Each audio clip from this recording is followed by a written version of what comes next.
Jananim Sharadam Devim Ramakrishnan Jagadgurum Padapadme Tayo Shritva Pranamami Muhurmuhu.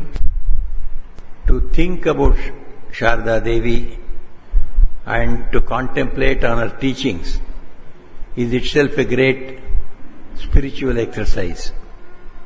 It purifies our mind. It elevates our consciousness. We feel that we are something higher than what we usually think about us. That is the greatness of the contemplation on these great people's life and teachings. So today we have contemplated a little more contemplation on Holy Mother. We can continue for perhaps another half an hour. One very strange thing that we notice in the life of Holy Mother is, she was taken as a baby to a nearby village from Jairambati, Sihor. At Sihor there was a drama, village drama. And to see that one, the villagers from Jairambati had gone, villagers from Kamarpukur had also come. So with that villagers of Kamarpukur, Sri Ramakrishna at that time, Gadadhar, he was also there to see the drama. And here, the villagers of Jairambati have gone, and Sarada also was there, but she did not know that she was there. She was only 2 years or 3 years old baby. They had carried her on their shoulders. So these people were all sitting on one side, and on the other side, Gadadhar was there. Maybe he was at that time 18 years or 19 years old. So he is sitting in the group of Kamarpukur. Then this drama has not yet started. So you can understand the situation when the drama has not started and people are there. So they went on talking all sorts of things under the sun. So these ladies that had carried Sarada Devi, so they asked this little girl, "Hey, Sharu, whom are you going to marry among those young people who are there?" Just imagine a question. In Chennai, nobody would have asked that. For a three-year-old child, we are very intelligent. But village people are not that intelligent. They think that three-year-old Sharu also might have some opinion. So they attributed some great intelligence to that girl. And then they asked, "Hey Sharu, there are so many young people from Kamarpukur there. Whom are you going to marry?" And this girl, it is said, she lifted her finger and pointed out to one young man. And that young man was Gadadhar. And Sarada Devi was only 2 or 3 years old.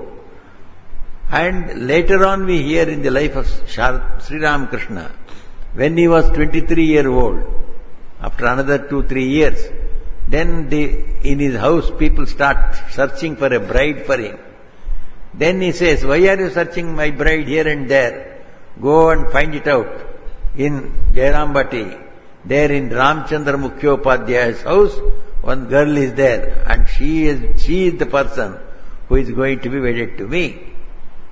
This Sri Ramakrishna says when he is 23-year-old, and mother has already showed, "This is my husband," when she was 3-year-old. I always think about this. It's a very strange thing. Mother is always ahead in understanding things, because she is the Shakti who creates the whole thing, who knows everything. So suddenly he must have got into that state of that infinite knowledge. So she simply pointed out, "That is my husband." So this is a very strange incident, but very revealing. Later on, when we read the whole life of Holy Mother, this is no strange thing at all, because she is the Shakti of Sri Ramakrishna. Sri Ramakrishna is Parabrahman itself, and she is Shakti.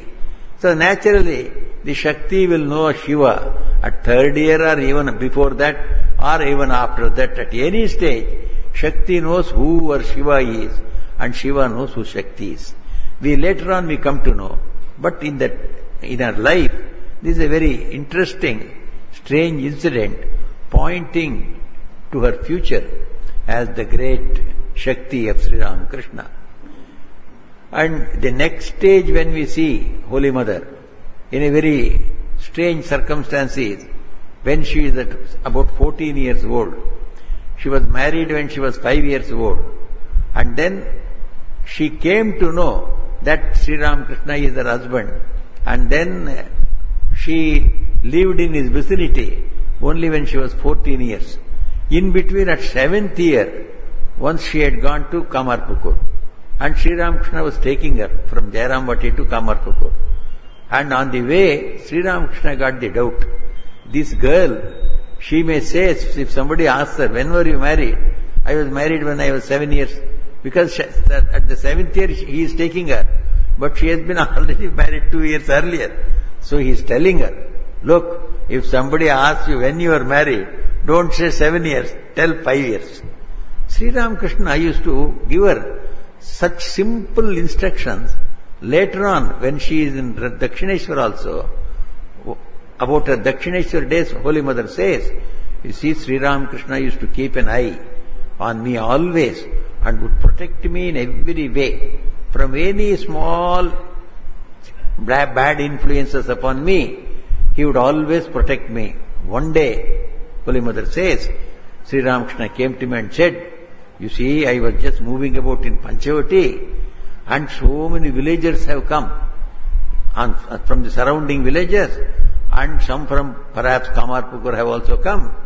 They were all talking about you and me because he is the pujari and everybody knows he is a mad pujari. So they must have been talking about him. And his wife. So naturally she also comes into picture for conversation. So, and Sri Ramakrishna has listened to that. And he comes and tells her, I was listening to them.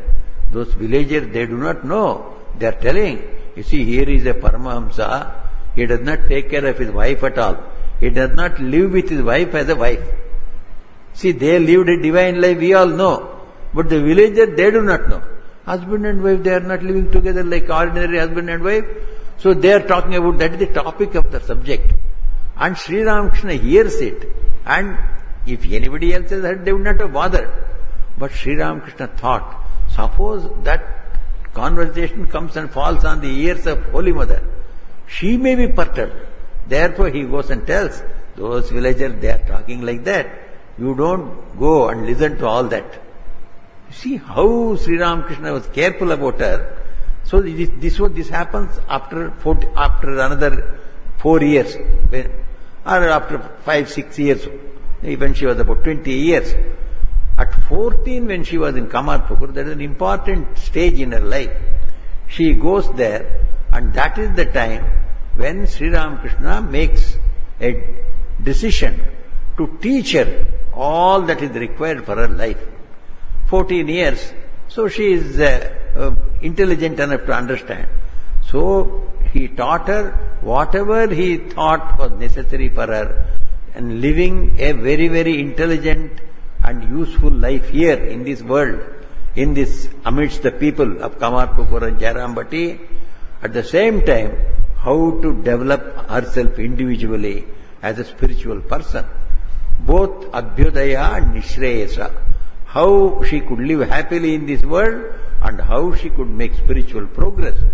Both these things Sri Ramakrishna thought he will teach her. And he taught her also.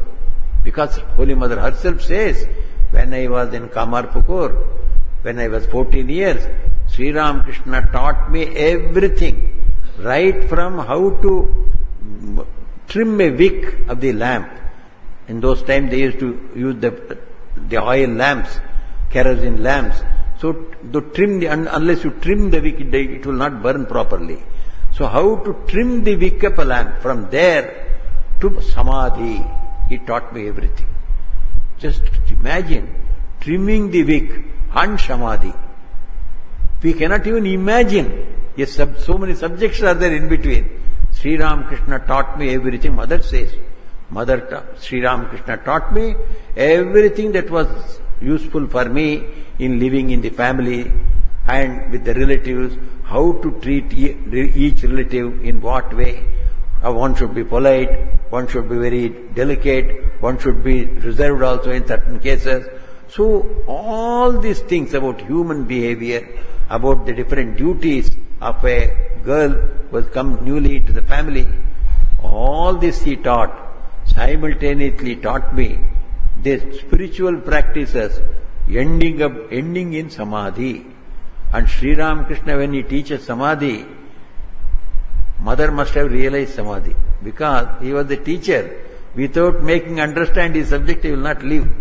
So that is why ananyena prokte.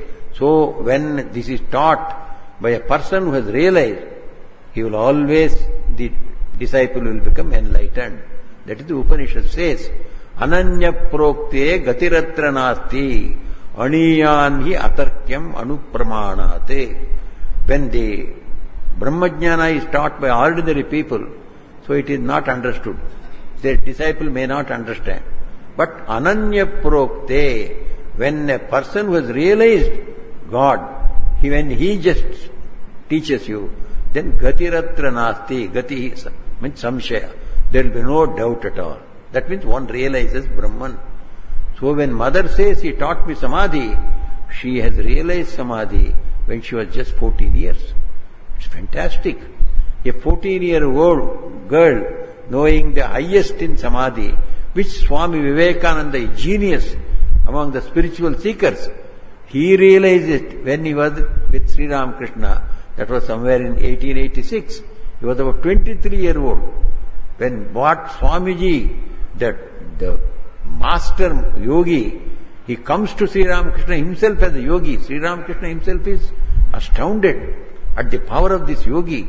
I found Narendra, Sri Ramakrishna says, when he entered the room, half his mind was only inside, it was locked up. Only half mind he is giving out. Half mind is engaged in enjoying his own Atman inside. He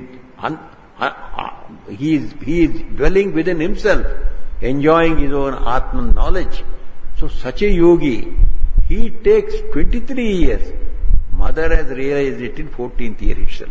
Extraordinary student. And it is recorded also that mother was the first and the best student of Sri Ramakrishna. Because of her youngest age and the range she learns. And this he taught in about 8 months. And she becomes a Brahmajnani, about which she talks later on. She doesn't say that I became a Brahmajnani. But she says, you see, I always felt a picture of joy was kept in my heart. And in my whole life I did not know what misery was, what sorrow was. We see Holy Mother's life full of crosses. So many sorrowful incidents are there. But it did not touch her heart at all. She never felt the sorrow at all. She must have always felt, oh, this is a trial, this is an examination, this is Guru Maharaj is testing me, or Guru Maharaj is taking me to a higher level of teaching. That is how she must have thought. She never thought sorrow as a sorrow at all, because that picture of joy was there, the joy of Brahman. When once that joy is experienced, then no other joy can touch. So this is tam vidya dukkha sanyoga viyogam yoga sanjitam. This realization of Atman is described as if a person realizes this Atman, dukkha sanyoga viyogam. All the miseries and sorrows leave you once and for all. They cannot touch you. You sit inside a AC car. Outside the temperature may be 48 degrees centigrade. Do you feel anything about it? And some of our Swamis, when I am taking them during the summer, they say, people say it is a Madras is very hot, but I feel it's quite cool. Sir, you are in the AC car. When you get out, you will see.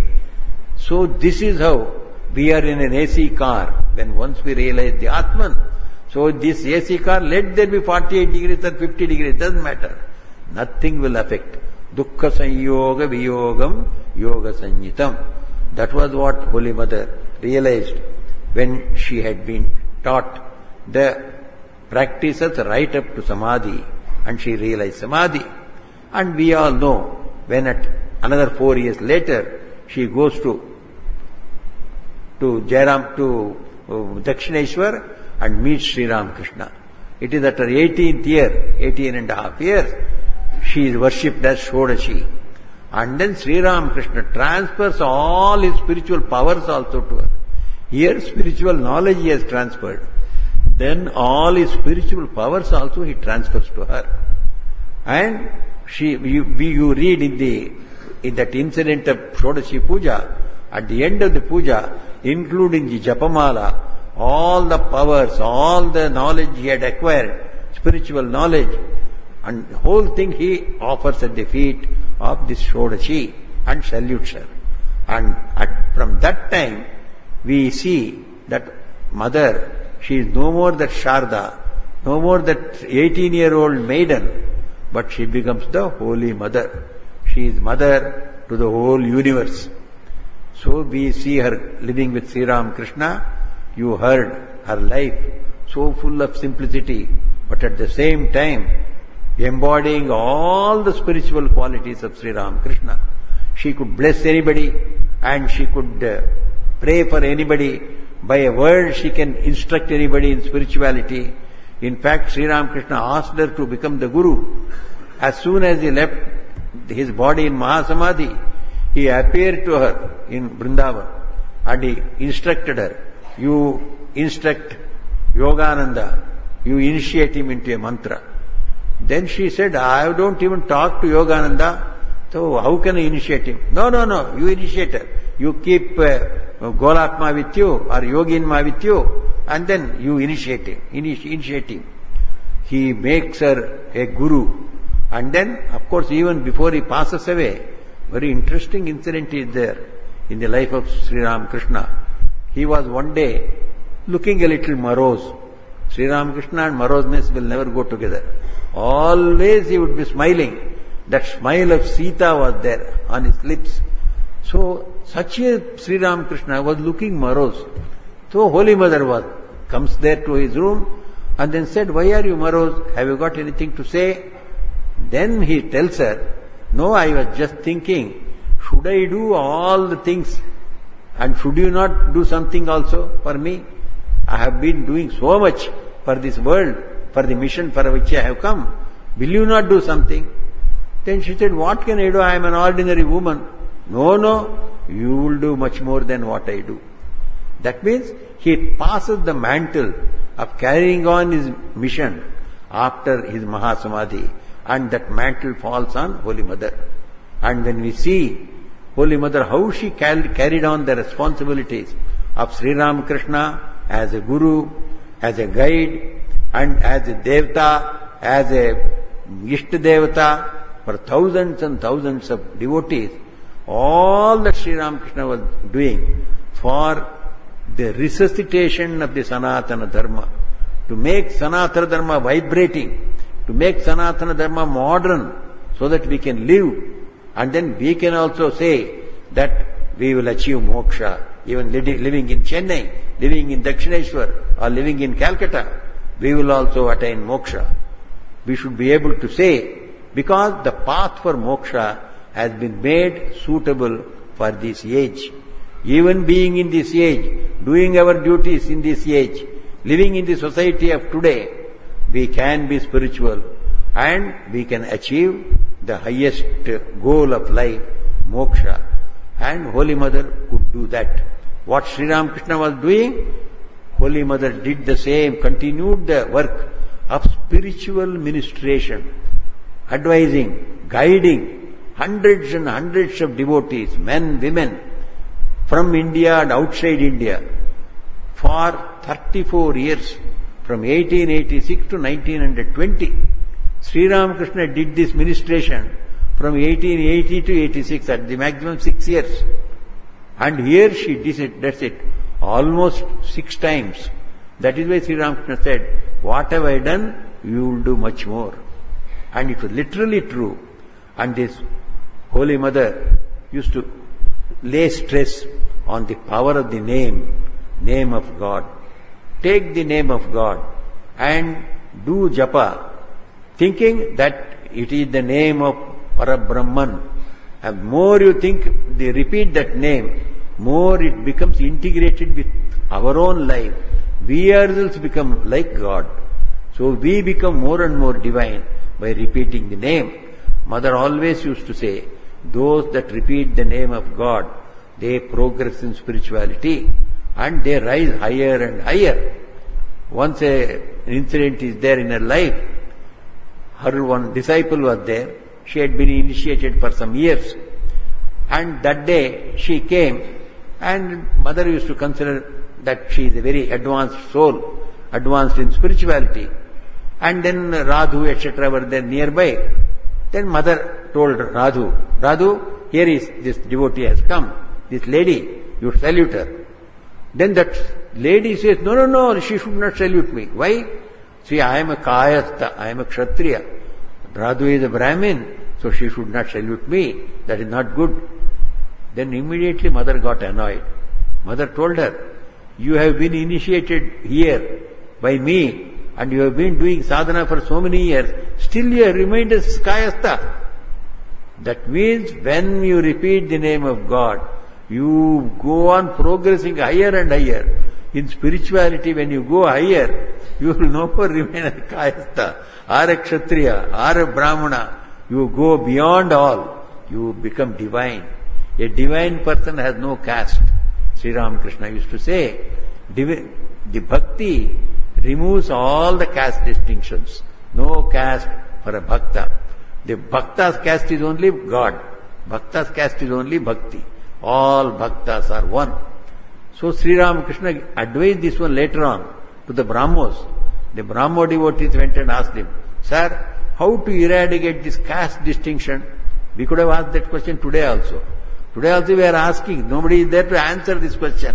But Sri Ramakrishna was asked, and he answered that question also. He said, there is one way of removing all the caste distinction, and that is spread bhakti. Let people become devotees of God. When they become real devotees, they understand they are children of God, and everybody else also is a child of God. When we are all children of the same God, where is the caste? We belong to one caste of God, caste of bhakti. So we all become bhaktas of one caste. So mother indicated the same thing. When she told this to her disciple, you have been initiated by me, you have been doing japa for so many years, yet you have remained as a kayastha. Then perhaps that bhaktas, that lady devotee's eyes must have been opened. And this is how mother stressed the power of name so much. And she also used to say that the picture of Sri Ramakrishna is a very, very invaluable thing. She used to worship picture of Sri Ramakrishna, and she had seen Sri Ramakrishna himself worshipping his picture. She had Sri Ramakrishna first when this photograph was taken, this meditation Sri Ramakrishna in meditation, they took out a few prints only. And out of those prints, one print became a little darker. Sri Ramakrishna himself did not like it. This is not good. He rejected that. And perhaps after rejecting it, he might have kept somewhere in the room. Then he was not using it, and perhaps the dust must have fallen on that. Something must have happened. Somehow it found its place in mother's navat, mother's room. So mother was keeping that picture, and she was offering some flowers daily. It is natural. She used to consider Sri Ramakrishna as a husband, as God, as Brahman. So she was offering. That is quite natural, we can understand. One day Sri Ramakrishna entered her navat, a room, and saw, and mother had already offered some flowers, and flowers are lying there by the side. He said, what is happening here? You seem to be offering some flowers. Then he took some flowers, he also offered some flowers. So he did puja to himself. Apni korile apni puja. There is a beautiful song in Bengali. You did puja to yourself. So he was Brahman himself. Who else will do his puja? Only Brahman alone has to do puja. Pujari also is Brahman only. And the deity also is Brahman. So he did puja to that picture. So mother used to give great respect to this puja, this picture. And she would tell, wherever you keep this picture and do worship to it, Sri Ramakrishna will manifest there. She used to say, Chaya and Kaya. Kaya is body. Chaya is the image. The image of the body only. It is Sri Ramakrishna's body. This image has come out of it. So it is not two different things. This image would not be there if the body was not there behind it. So out of this body has only come this Chaya, this picture. Therefore there is no difference between the real Sri Ramakrishna and this picture. And so she used to instruct her disciples also, wherever you keep his picture, there if you worship with devotion, Sri Ramakrishna will manifest.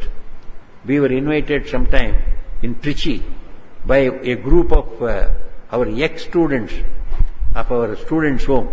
Every year they celebrate some sort of a get-together. There, all the ex-students who were in our hostel some 30 years back or 25 years back, now they are all householders. They have got a family, 1 or 2 children are there, or they may be having grandchildren also. All of them, they come together. Say some 50 or 60 of them come together, they hire a hall, there they celebrate this function. So somebody said, Swamiji, what is this? See, we hire a hall and then there we worship, put the picture of Sri Ramakrishna and then we invite you all. Instead of that, we should go to some temple. So in temple, if it is there, the atmosphere of temple is there. What is this sort of a auditorium hall where we hire? Then I told them, no, don't say that. Holy Mother has said, wherever you keep the picture of Sri Ramakrishna and worship with love, there he manifests. So this auditorium, if it is convenient to you, continue. There is nothing wrong. So this Chaya Kaya, so Sri Ramakrishna manifests through his photo. So he used, and she also used to worship Sri Ramakrishna in the photo, thinking that God, Sri Ramakrishna is actually there. This, she was God herself, she would never say, how to know that she is God herself? Other people may say, but you have to believe that. But there are certain incidents in her life where you can say unmistakably that she must be a God. Otherwise, how can she say such things? Once, some conversation was going on between her disciple and herself. This one disciple, later on he became Arupananda. This Arupananda, as a brahmachari, he went on asking all sorts of questions. So when you read those questions, you feel so disgusted. As for all these ordinary questions, why does he put Mother and waste her time? One of the questions he put was, Mother, there are so many worlds the Lord has created. Not only this world, there are so many planets, so many stars, so many other constellations, other universes are there, so many lokas are there, abodes are there. Are there any human beings anywhere there? This is the question. It is absolutely nothing connected with his spiritual life, nor with our spiritual life. This question he pushed to Mother. And he full well knows Mother has never learnt anything about astronomy or Jyotisha. But he is putting this question to her. Mother, so many worlds are there, so many universes are there. Are there human beings in any one of them? Then Mother says, of course, there are so many universes that are there. The Lord has created in such a complex way. So many millions and millions of places are there. So many creatures may be there. But my boy, I tell you for certain, there is no human being anywhere. Only in this earth human beings are there. That tallies with the Shastras. Shastras say that human beings are only in this earth. There may be millions and millions of other abodes, but no human beings are there. So for attaining moksha, only people have to come here. This is the only punya bhumi, where you can earn punya, create punya, and through that one, rise higher in spiritual life, attain to moksha. So this is the only place where human beings are there. That is in the Shastras. Mother did not read the Shastras nor quote the Shastras. She straight away, she said, I know there is a bewildering number of worlds and abodes, but by my boy, No human being there anywhere, I assure you. She said that. It's really wonderful. And that is why this world, this place, especially in this world also, this Bharata Bhumi, this is the place of karma, karma bhumi. Swamiji said, Swamiji, when he was returning from the West, he was asked, how would you feel in India today after seeing this luxurious West? Then Swamiji says, when I left India, it was a great place for me. And after seeing this West, when I am returning, I feel every dust of India is sacred to me. It is a sacred place. So every dust of it is the most sacred thing for me. So this is the karma bhumi. When he came to India also, he spoke about this one from Colombo to Almora. This is the punya bhumi, this is the karma bhumi. Wherever you may go, enjoy anything. But to get moksha, you have to come back to this place and take birth in this one. So our Bhartrihari spoke about this greatness of our country. 7th century, Bhartrihari writes that it is useless to have a human birth without trying to attain moksha here, because this world, this Bharat Bhumi is such a great place where with little sadhana you can attain to the highest. If you don't do that, you are born in vain in this country. So, mother, she was all-knowing. So many remarks she makes. So this one of the remarks I always remember. How could she deny that there is no human being anywhere except because of her infinite knowledge? She knows there is the whole universe, and she tells that. So we see mother in so many aspects. Only another one aspect we shall see, and that aspect is the self-revelation. When the Lord comes, He Himself has to reveal. Otherwise, who will reveal Him to you? Aham adiri devanam maharshinancha sarvashaha. He says, nobody knows me because I am the progenitor, I am the father of everything. How can a child know about his father? I cannot know about my father. My mother goes and tells, this is your father, this is your father. I believe my mother. Or my relatives say, this is your father, this is your father. No. Unless I say, I will not believe. This is my father. How will you see? It is an impossible question. So that's what Sri Krishna said. Aham adiri devanam maharshinancha sarvashaha name vidus suraganaha. No, even the devatas do not know me. Why? Aham adiri devana. I am the generator of this devatas themselves. How do they know about me? Whatever little I have told them, they know. Father has told you. So, you see, I was a very intelligent boy when I was young. So I believe he was a very intelligent boy. I was a good tennis player when I was young. I believe. And he did not tell that he was a very spiritual man, that he had a vision of Krishna. He did not tell. Till today I don't believe my father had a vision of Krishna. Whatever he tells me only I can know. So that's how the Lord says, unless I tell, you will not know anything. Whatever knowledge of God we know, whatever God has revealed to us, we know. Suppose He has not revealed, we cannot know it at all. It is only a secret with Him only. So the avatars, out of their grace, they reveal themselves to us. They themselves reveal, I am the Shakti, I am the Shiva, I am the Gadadhara that have come, I am Krishna and Rama that has come, I am Sita, I came with Sri Rama, I have again come here. They themselves have said on different occasions, that is how we have come to know that they are the same Rama, same Krishna, same Parabrahman that has come this time in this highest avatara.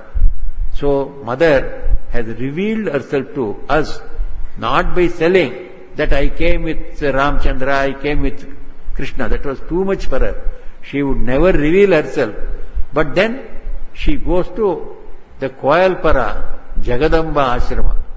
If you go to Jairambati, near Jairambati there is a small ashram. That's called Koyalpara. That Koyalpara ashram, that small ashram was made for Mother. whenever she used to return from Calcutta, she would stop there, then from there she would proceed to Jairambati. So that's called Jagadamba Ashram. So in that Jagadamba Ashrama, that Swami who was in charge, he comes and complains to mother. Mother, see, there is a lot of malaria in my place. One after another the inmates are suffering. So everybody, the healthy persons are also affected and everybody is suffering. Can you suggest something? Then mother went there and then she said, you see, I find that for Thakur, for the Sri Ramakrishna you are worshipping, you are not giving enough food. So give him better food. So she suggested, so you give him another 1 or 2 more curries and give him a little more milk payas, and then you will see all your health will improve. And it did improve. She did not ask the inmates to take more milk and more vegetables. She said this should be offered to Sri Ramakrishna. So daily he started offering vegetables and more milk, and that was served. When the prasad was given to the inmates, all their health improved and malaria left. At that time, one day, mother said, you bring the picture of me. And then that Swami brought the picture of her. She took that picture and put it by the side of Sri Ramakrishna and worshipped herself. And then told him, you see, you continue to worship like this. So she revealed herself as the Shakti of Sri Ramakrishna. She goes to Varanasi also. In Varanasi, Mahapurush Maharaj was there. He had started the new Advaita Ashrama there. Now the Advaita Ashrama has become more than 100 years old. So 1902, on the very day Swami Vivekananda passed away, Mahapurush Maharaj started that Advaita Ashrama. So on that day when he started with a shrine, and in the shrine he put a picture of Sri Ramakrishna and worshipped. After some time, Holy Mother went. When she went and saw, only Holy Sri Ramakrishna's picture is there. Holy Mother's picture is not there. She came immediately to her room. She took a picture of her and hurriedly she went and then put that picture also by the side of Sri Ramakrishna.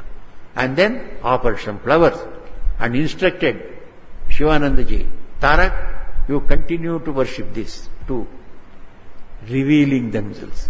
So Sri Ramakrishna himself revealed to Swamiji, he that was Rama, he that was Krishna is Ramakrishna now.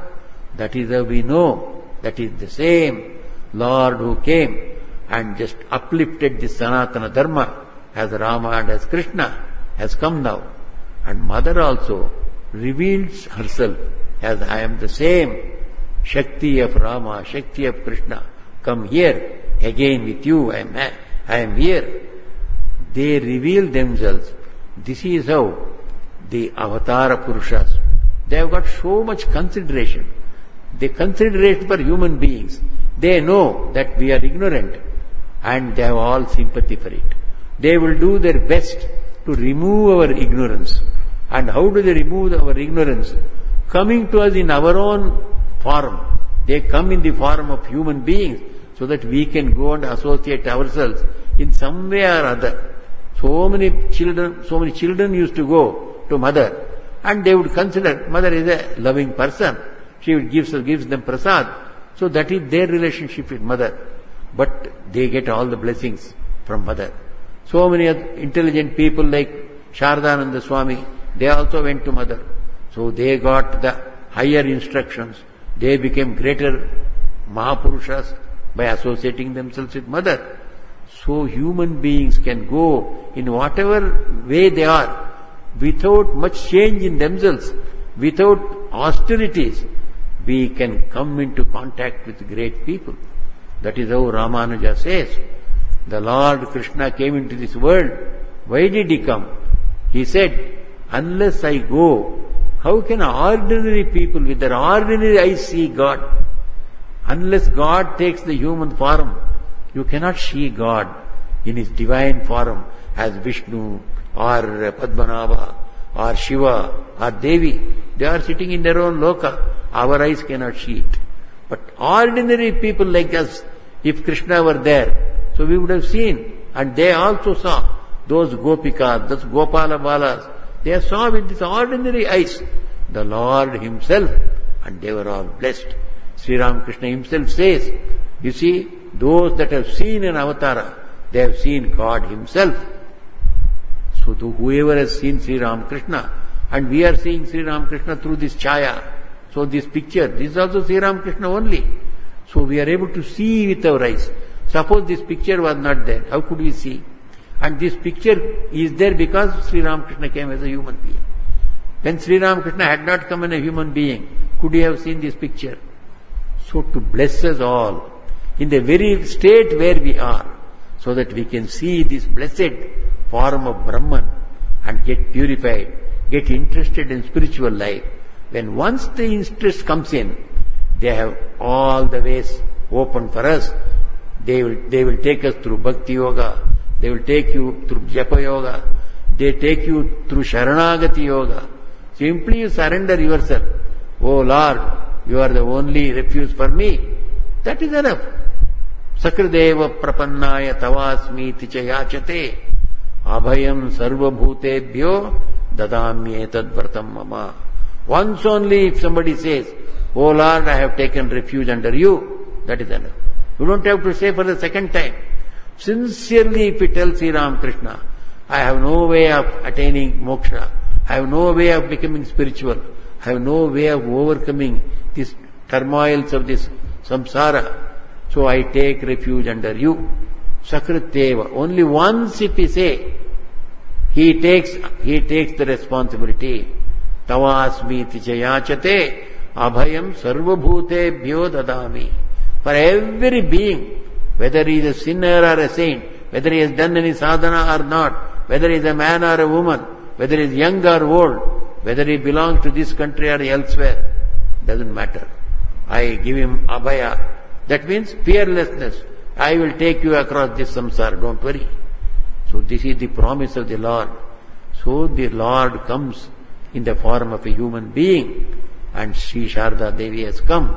The Shakti has come in that form, so that people like us, with ordinary energies, we cannot just be like rishis and contemplate upon her, meditate upon her, attain samadhi, and then get moksha.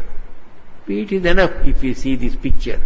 If we just feel, here is Parabrahman in this form of Holy Mother. She is the very Shakti.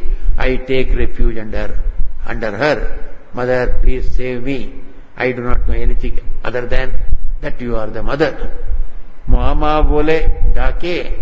See, all people call you mother, mother. Therefore, I also know that you are my mother. There is a song. Similarly, look at this picture and then say, we do not know what you are, but you are that infinite Brahman. We know you as only Sarada Devi, our mother. So if we take refuge under her, she is there. She herself has said, she said, whoever may be or may not be for you in this world, but always I am there. Think that you have a mother. So, Bhabbe, in Bengali she says, Bhabbe ar keu na thak, amar ekjon ma ache. So in Bengali he says, Bhabbe, you just think, there may be or may not be anybody to me, but I have a mother. So that mother is Holy Mother. If we can think that there is a mother and she will save me, and pray to her, that is the greatest sadhana we can do, easiest and perhaps the greatest sadhana. We can expect to rise to the highest in spirituality, highest in the joy that we can get in this world also. Abhyudaya and Nishresa, both she can give. She has come to make our life in this world also happy, and she has come here to open our eyes that there is a wonderful life beyond this world also, perhaps a million times more happy than here. We do not know. Then there also you can get in by taking refuge under me. So on this holy day of Holy Mother's Jayanti, may we pray to her that she grant us both Abhyudaya and Nishresa, the happy life in this world and spiritual enlightenment also. And she certainly will grant us that we can be sure, because she is our mother and we have taken refuge under. Jananim Sharadam Devim Ramakrishnan Jagadgurum Padapadme Tayo Shritva Pranamami Murmu.